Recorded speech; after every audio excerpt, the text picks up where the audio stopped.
Assalamualaikum warahmatullahi wabarakatuh. Selamat sore Medan. Selamat sore Medan. Kembali lagi di acara yang paling bahagia ini. Bahagia ya, pastinya harus selalu bahagia. Jadi seperti biasa setiap pukul 17 waktu Indonesia Barat kita akan membacakan 3 berita yang ter-up to date, yang menarik, yang menjadi top 3 news ya. Today, top 3 news today ya. Udah pada tahu lah pasti, para penggemar SSM pasti udah banyak ya kan. Ada ribuan, puluhan ribu bahkan. Agak lebay modelnya memang saya Pak. Dah Tribuners, dah itu aja, yuk tutup. Nampaknya cuaca agak mendung hari ini. Mendung. Sempat hujan ya? Sempat hujan. Iya, hati-hati yang berkendara ya. Iya, apalagi tempat-tempat yang kalau hujan itu terus jalannya itu rusak. Licin, berlumpur, berlubang bang, bahayanya berlubang. Ketutupan air. Awak nggak tahu kalau itu lubang yang oke lah kalau lubangnya cuma segini. Kalau segini tapnya lah itu. dah. Ya, jadi itu masuk dalam pemberitaan kita hari ini, Bang. Iya. Jadi ada aksi yang dilakukan warga, yaitu mandi dan cuci sepeda motor di kubangan lumpur di jalan penghubung Desa Silo Baru dan Pematang Sebaru. Jadi itu merupakan bentuk kekecewaan terhadap pemerintah. Nyuci sepeda motor pakai lumpur. Iya. Itu. Kalau Abang mau buatnya? Ya kalau kita geram bisa aja sih, emosi, dan itulah meluapkan untuk supaya kata-kata terlampiaskan dia, ya, biar kata-kata kita terdengar, sampai gitu ya, ungkapan kita terdengar, supaya viral, habis itu ditonton lah sama baru direspon. pemerintah. No ya. viral, no respon. Bukan justice lagi sekarang ya. Itu untuk polisi kan. Enggak dong, justice kok untuk polisi aja, gimana sih?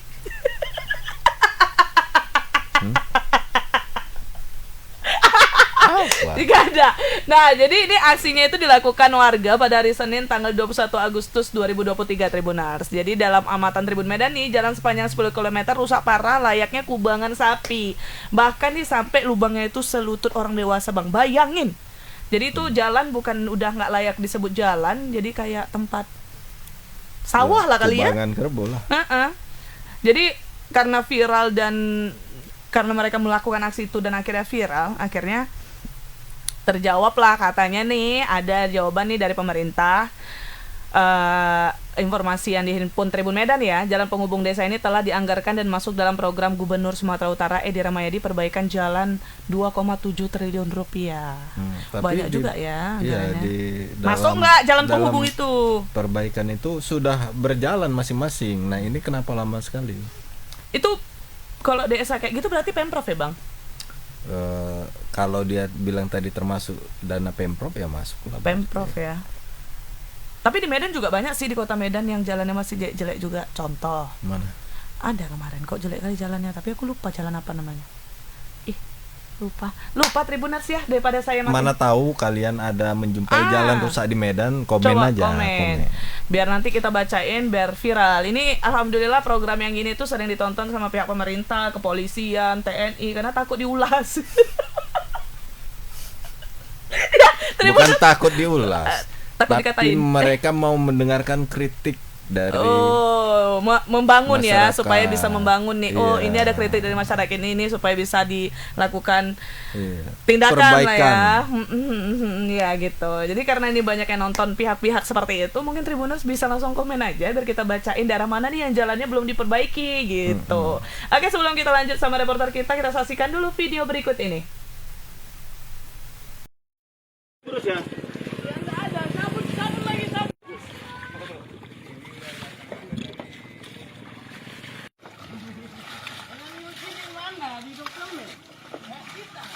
Mandi Jan. Mandi apa aja lah Bang. Ya mandi lah Bang aja lah.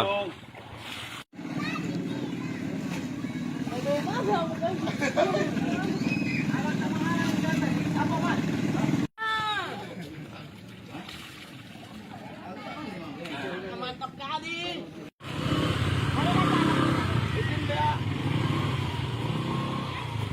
Mobil lewat. Udah lama kan nggak Bang? Ini dari aku SD Bang, nggak pernah bobo ini Bang. Ini jalan kami dari Desa Silo Baru sampai menuju sampai Pematang Sebaru. Tak pernah dibohongi Bang, udah lama kali Bang. Tadi kenapa buat aksi ini? Karena kami kecewa kali bang sama pemerintah ini. Kenapa kecewaan? Jangan kami tuh abang lah kayak gini ha, nggak pernah diborong. Baru bang kayak gini jadi kurang. Harapannya apa? Harapannya untuk pemerintah supaya lekas diperbaiki lah jalan kami. Jadi susah bang untuk anak sekolah, akses orang sakit maupun akses yang lain bang. Siapa nama? Tua Haryadi bang. Tua Haryadi. Iya, kasihan ya bang sampai Kasihan kayak dari gitu. DSD tuh. Kok lucu ya? Sebenarnya aku tadi udah lucu udah nonton videonya, cuman tambah abang menekankan gitu jadi lucu. Iya, yang jadi heran reporter kita kok nggak ikut mandi ya. Nah, Itu baru kurang mantep. kurang merakyat nih. Mau caleg dia macam mana kok harus merakyat? Oke, kita panggil aja reporter kita Bang Alif. Halo Bang Alif. Ya, halo Kak Molly, halo Bang Taji, selamat sore Medan. Pertanyaannya Selamat tadi sore, kok Medan. nggak ikut mandi ya Bang? Ya, tadi rencananya mau ikut mandi Kak, cuman nggak bawa baju ganti. Nggak apa-apa di jalan. Salah, besok bisa masih buka besok kan? Ya Bang, Urus Merah dibuka nih Bang. Bang Alif itu gimana Bang ceritanya? Udah berapa lama sebenarnya jalan itu udah kayak kubangan Kerbau. lumpur kayak gitu ya? Terus udah ada nggak sih respon dari pihak pemerintah untuk memperbaiki jalan ini? Kalau sudah ada, kapan nih rencananya? Ya, terima kasih Kak Molly. Untuk jalan ini sebenarnya memang keterangan dari warga memang belum pernah adanya pembangunan gitu Kak. Mulai dari mereka muda hingga mereka tua. Tadi saya sempat konfirmasi memang tidak ada pembangunan. Namun hanya beberapa pengerasan saja dan itu swadaya dari masyarakat sendiri Kak gitu. Mengadakan alat berat dan juga material-materialnya Kak. Gitu Kak. Alif itu termasuk jalan provinsi ya? Ya, ini merupakan jalan provinsi di mana ini jalan penghubung antara Kabupaten Asahan dengan Kota Tanjung Balai. Nah, untuk Desa Silo Baru dan juga Pematang Baru ini merupakan desa terujung di Kabupaten Asahan gitu untuk menuju ke Kota Tanjung Balai gitu, Bang. Nah, untuk anggaran sendiri ini memang sudah masuk dianggarkan pada program multi-years Gubernur Sumatera Utara dengan nilai 2,7 triliun yang kemarin, Kak. Nah, namun kan itu ada di beberapa kabupaten dan ini menjadi salah satu kabupaten yang mendapatkan program tersebut gitu, Kak. Oh, masuk, Namun, tapi belum tahu. Namun hingga saat ini belum ada pembangunan, Kak, yang mana waktu pembangunan lagi tinggal 100 hari lagi, Kak, gitu. Oh, Abang ada konfirmasi nggak terkait ini? Kenapa belum dibangun nih untuk jalan yang ini, Bang? Ya, tadi saya sempat konfirmasi ke Kades juga, Kades belum mengetahui apa penyebabnya. Namun saya nanti akan mencoba upaya ke UPT atau ke Kades PU Provinsi, Kak, untuk mengkonfirmasi hal ini, Kak. Oke, itu Ya. keluhan warga seperti apa aja, Bang Alif? Ya, keluhan warga, Kak, seperti tadi ada saya melihat sepeda motor yang membonceng istrinya dan juga anak itu hampir terjatuh, Kak, di kubangan tersebut karena jalannya licin dan juga berlumpur gitu, Kak. Bahkan menurut dari keterangan warga sering juga anak sekolah dan juga pasien atau warga sakit itu terhambat karena jalan ini, Kak, gitu.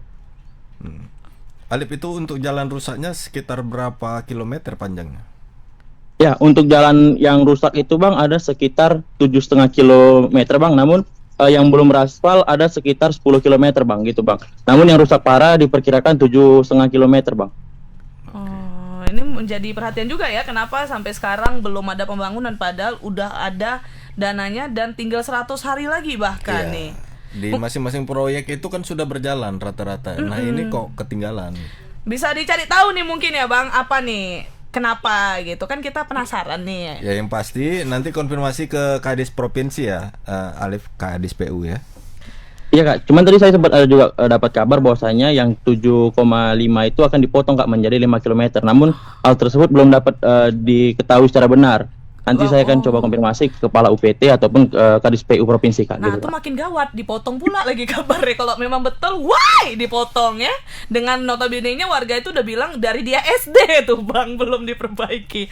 Bang, kita tunggu ya untuk update-annya seperti apa informasinya nih, Bang Alif. Terima kasih, Bang, atas informasinya. Selamat beraktivitas kembali. Selamat sore, Alif. Ya, terima kasih Kak Molly, terima kasih Mas Taji. Selamat sore Medan. Aduh, sayang sekali kalau sampai dipotong kan kita langsung, sorry ya, pikiran saya ini memang negatif. Apalagi untuk konteks-konteks yang duit gitu ya kan, Bang. Tapi nggak serta-merta kita ya, oke. harus memandangnya Tolong secara dipositifin. negatif. Nah, ya. gimana? Mungkin 7,5 kilometer itu masih anggapan. Itu kan disurvei misalnya. Yang benar-benar harus dianggarkan berapa kilometer. Misalnya, oh ternyata cuma 5 kilometer yang butuh pengaspalan ya udah Oh, gitu. jadi anggaran awalnya mana tahu memang 5, makanya 5 lah yang diperbaiki gitu ya. Gitu. Tapi 2,7 T banyak loh. Aduh. Dan Udah lah. itu seluruh sumur perbaikan infrastruktur. Iya. Ya, semoga tidak ada korupsi lah ya. Langsung aja terang benderang saya bercakap. Tapi muka saya sudah merah gitu, takut ya. Oke, baik, kita lanjut ke berita kedua, Tribuners. Mungkin Tribuners ini udah ada yang ketika kita bacain, iya betul-betul gitu. Ini soal median jalan yang dipasang baru-baru ini, Bang. Kalau Abang ngeh tuh di Jalan Gajah Mada. Ya, Yang kita dekat keluar KFC. yang kita lewat Gramet dikit lah pokoknya, yang dia kayak simpang 3 abis itu jumpa yang ke kanan lagi gitu kan. Tiba-tiba di tengah jalan ada batu. Bukan batu sih, Iya, median. beton. Beton gitu yang warna oranye itu kan, yang gede dia. Warnanya warna semen. Semen ya, bukan oranye. Iya. Belum dicat. Oh, iya. Cuma ada glow-nya di ujungnya itu kan, glow in the dark-nya. Cuman kan, dan median itu ternyata banyak memakan kecelakaan. Makan korban. Jadi ada yang mobilnya sampai ringsek lah, yang berceceran olinya lah. Tapi kalau Molly pribadi memang kenapa itu jalan jadi rawan kecelakaan, karena itu notabene-nya jalan one way, satu Iya. arah gitu ya.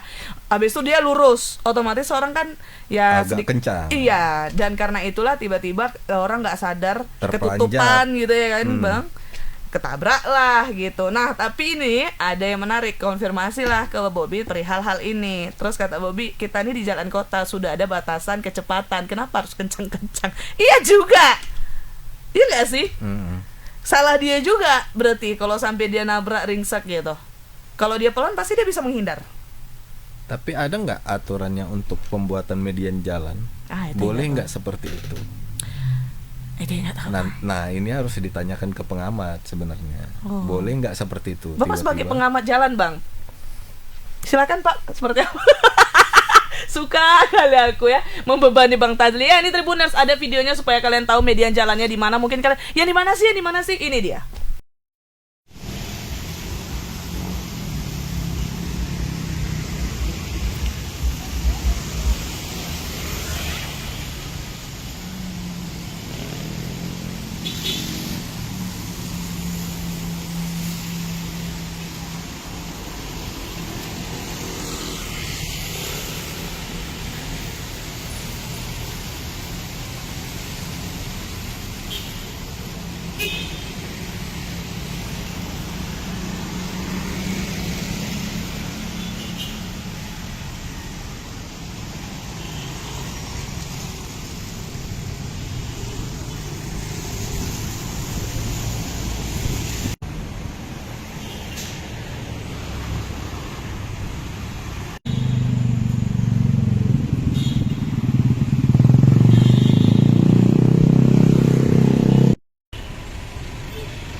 Ini himbauan dari kita, atau mungkin adakah perubahan median jalan ini, pertama di Jalan Gajah Mada itu sama di Prinsip Pendekat ini, Pak Wali?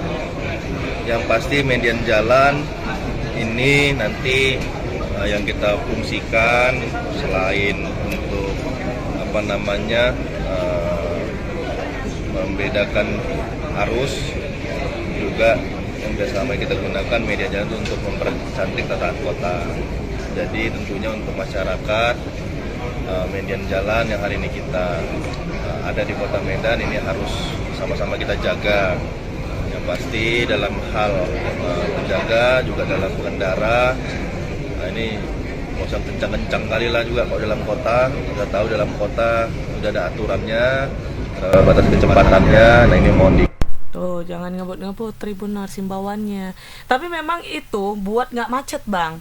Karena kan biasanya tuh dari simpang orang kebanyakannya lurus, dan itu lurusnya tuh betul-betul ugal-ugalan. Padahal itu one way, otomatis orang kencang gitu. Sering loh. Padahal dia yang motong, tapi awak yang harus ngalah. Iya. Manusia Kota Medan. Itulah dilemanya. Itu bagus, tapi itu juga penyebab Berbahaya. kecelakaan. Jadi mungkin ada dari ujung cara-cara sana yang lain. dari one way dia makin parah. Ini kita langsung aja tanya sama reporter kita nih, ada Anissa. Halo Kak Anissa. Halo Kak Molly dan Bang Tazli, selamat sore, Selamat Tribuners. Selamat sore Kak. Kak, ini seperti apa tadi Kak wawancara Kakak bersama Pak Bobi nih terkait median jalan ini? Apa aja sih yang dikatakan sama Pak Bobi nih? Tadi memang median jalan ini memang merupakan baru-baru ini dipasang oleh pihak Dinas Perhubungan.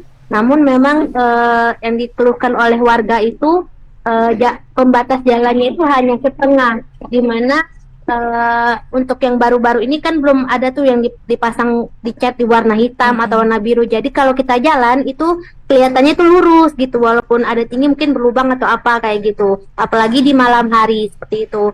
Nah tadi kita sempat konfirmasi ke Wali Kota Medan, namun jawaban Pak Wali ini sepertinya tidak akan median jalan itu tidak akan dicabut ataupun diubah, karena memang ini untuk selain estetikanya Kota Medan juga untuk agar tidak terjadi kemacetan. Namun yang disesalkan warga tadi itu median jalannya itu hanya setengah seperti itu dan belum ada pewarna. Tapi juga pas kita lakukan cek lokasi tadi itu sudah mulai diwarnai oleh pihak Dishub dan tukang-tukangnya itu untuk diwarnai agar mengetahui kalau itu median jalan seperti itu Kak. Enggak, cuman kan Kak, itu kan yang bahaya itu kan yang dari pengendara yang depannya itu ya, yang cuma nampak segaris itu, bukan yang hitam putih yang dicatnya itu. Untuk mengantisipasi bagian yang one way-nya itu seperti apa Kak? Ada nggak dibahas tadi Kak?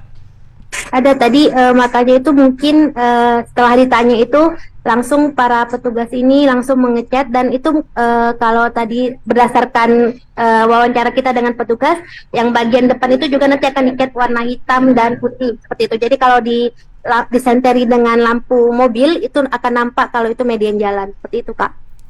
Oke.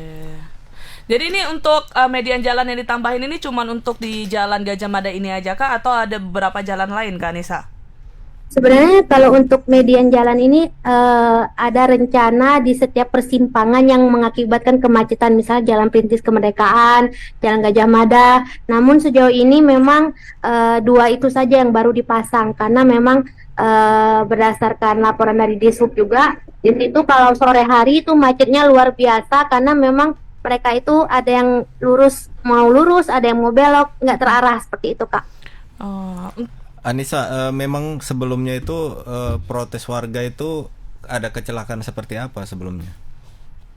Baru-baru ini tepatnya dini hari tadi itu ada kecelakaan tunggal Kak, di mana seorang pengendara roda 4 itu menabrak pembatas jalan, median jalan itu, dan mobilnya tuh ringsek di bagian depan. Namun sejauh ini belum ada pihak kepolisian yang untuk mendatangi itu, tapi mereka udah membawa ke bengkel terdekat seperti itu Kak. Oke. Baik Kak Anissa, kalau gitu terima kasih Kak atas informasinya. Selamat beraktivitas kembali. Selamat sore Anissa. Sore. Tuh ya Tribuners, jadi ya himbauannya itu memang tidak akan dihilangkan karena dia mengurangi kemacetan. Iya, saya setuju. Tapi itu balik lagi ke kita masing-masing, berhati-hati di jalan, berkendara. Kecepatannya jangan terlalu cepat karena itu di daerah kota ya. Jangan kalian jadikan itu sirkuit kalian ke sirkuit kalau mau balap-balap, ya enggak sih? Oke, Tribuners, kita lanjut ke berita ketiga nih. Ada jurusita Pengadilan Negeri Medan melakukan eksekusi bangunan SPBU di Simpang Limun Jalan Sisingamangaraja. Ulang, Sisingamangaraja. Betul nggak? Betul. Pada ini SPBU Legend juga ini. Sudah lama juga. Yang sebelah kanan apa sebelah kiri dia, Bang? Kalau dari Simpang Limun, pajak itu sebelah kanan dia. Semraja, Simpang Pajak itu sebelah kanan. Oke, Jadi kenapa Legend? Ya, udah lama juga. Dari Abang SD. Jadi ini amatan Tribun Medan, Tribuners, di lokasi eksekusi sudah banyak terlihat warga dan juga sejumlah personel kepolisian. Jadi saat pengeksekusian berlangsung, pemilik SPBU sempat menolak pengosongan dan terjadi keributan antara jurusita dan pemiliknya. Kenapa Bang disita? Ya berarti sengketa. Tanahnya ya? Iya, lahannya itu. Itu buktinya ada yang mengaku bahwasannya itu punya bapaknya. Tiba-tiba pengadilan menentukan ini punya si Anu, makanya ada terjadi. Oh, jadi maksudnya kan? Disita itu dia tidak boleh beroperasi atau semua punya SPBU itu ditarik. Disita dimenangkan dengan misalnya penggugat atau yang tergugat gitu. Tergantung keputusan dari pengadilan itu. Nah, jadi Tribuners, di tengah berjalannya eksekusi, tampak seorang wanita parubaya menerobos masuk ke barisan petugas yang berjaga. Terus belakangan diketahui bahwa nama wanita tersebut adalah Rosdiana Tamba, yang merupakan pemilik bangunan sekaligus tanah di lokasi itu. Dia histeris. Ya iyalah bang, Tanah punya dia, tapi mau dieksekusi. SPBU kan cuan banget ya. Tapi kan udah tutup lama, bekas SPBU. Ini Tribuners, ada videonya, kita saksikan dulu video berikut ini.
Semua prosedur peraturan Sumonte.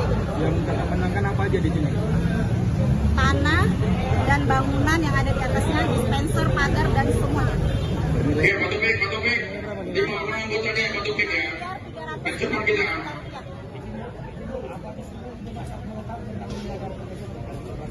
Sudah dari awal kita sudah mediasi dan amaning sudah dilakukan lebih kurang 1 tahun.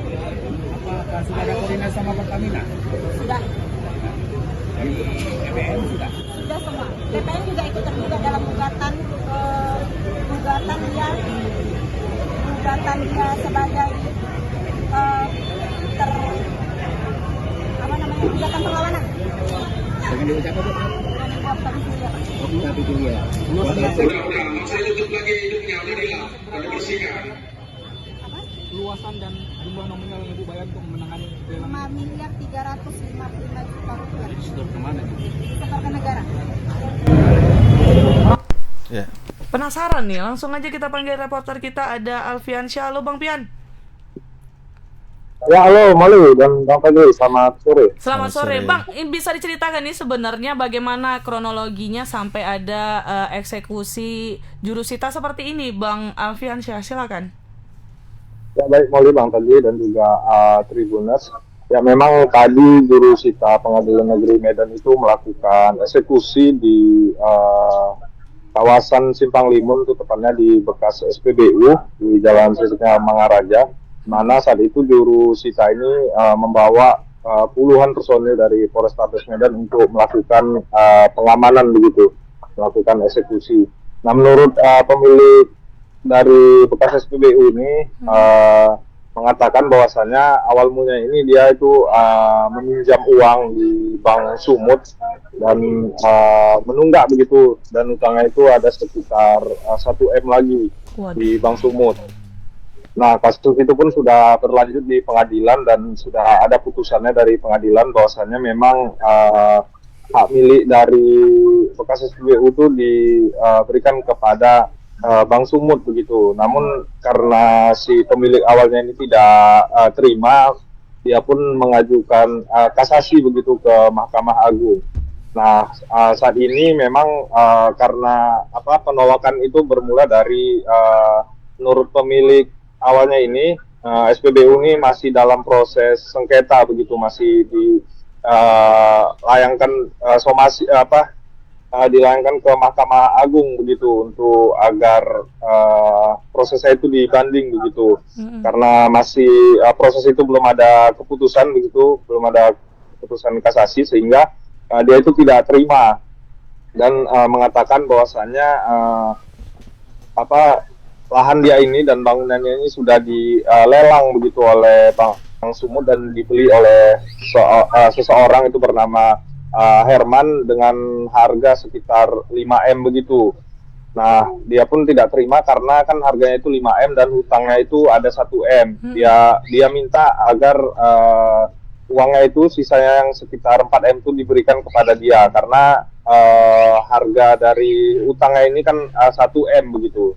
Begitu Mali dan tadi. Jadi itu yang baru masuk yang ibu-ibu Parubaya itu yang punya. Ya, dia pemilik lahan sekaligus SPBU itu. Dan tadi selanjutnya bagaimana keadaannya, Alfiansa? Ya, tadi memang keadaannya itu sempat ricuh ya. Si pemiliknya ini mengajak sejumlah warga untuk membantunya menolak eksekusi tersebut, dan tadi juga sempat ada pelemparan kotoran begitu kepada jurusitanya ini. Begitu, Bang. Oke, terus yang disampaikan sama kakak-kakak baju pink itu siapa, Bang? Dan apa aja yang disampaikan tadi, Bang? Ya, untuk itu dia itu merupakan kuasa hukum dari pemilik yang baru. Dia mengatakan bahwa saya sudah sah lahan tersebut menjadi milik kliennya si Herman, dan sudah dibelinya dan surat-surat sudah dibalik nama begitu, dan mereka itu tidak ada lagi hubungannya dengan permasalahan hukum karena dia itu membeli lahan tersebut melalui pelelangan gitu, Melis. Oke, baik. Berarti udah dilelang, utang ibu itu sebenarnya udah lunas juga ya, berarti ya, karena ada disita ini. Terus tanahnya itu sebenarnya juga bukan milik ibu itu lagi berarti nih ya, Bang Alfiansyah? Ya, dia tidak terimanya karena kan pelelangan tersebut dilelang, tanahnya itu dilelang dengan harga 5M begitu kan, selisihnya 5 miliar. Sedangkan hutangnya itu yang masih menunggak nih 1 miliar begitu, sehingga dia itu meminta sisa dari uang jual ini yang 4M lagi itu diberikan kepada dia, namun itu tidak diberikan. Itu sebenarnya gimana, Bang? Aku penasaran jadinya. Seharusnya itu jadi hak siapa sebenarnya uang yang sisanya itu? Ya, memang seharusnya itu ketika sudah disita oleh bank ataupun instansi lain, memang seharusnya itu dikembalikan begitu sisa uang. Misalnya itu dijual 5M dan utang ibu itu ada 1M, nah sisanya itu biasanya itu dikembalikan kepada pemilik awalnya begitu.